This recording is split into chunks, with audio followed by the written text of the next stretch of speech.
একদিন ঠিকই বুঝলাম সবাই কাছের হয় না।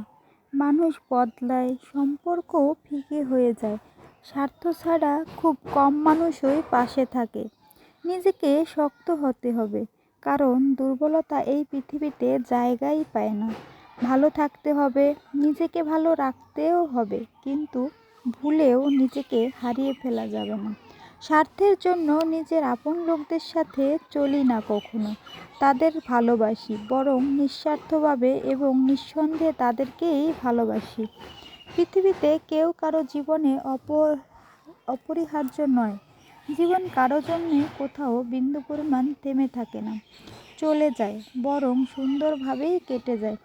যে মানুষটা আপনাকে ছাড়া বাঁচতে পারবে না বলে ভাবছেন, তার জীবন থেকে হারিয়ে গিয়ে দেখেন কিছুদিন পর তার জীবনে কোনো প্রভাবই পড়ে না। আমরা কত কিছুই না পরিকল্পনা করি, কত স্বপ্ন দেখি, কিন্তু হঠাৎ সব এলোমেলো হয়ে যায়। যা চেয়েছিলাম কিছুই আর পাওয়া যায় না, এবং যা কল্পনাতেও ছিল না সেটাই ঘটে যায় জীবনে। এটাই নিয়তি এবং এটাই বাস্তবতা, এবং এই বাস্তবতাকেই মেনে আমরা সবাই সামনের দিকে এগিয়ে চলি।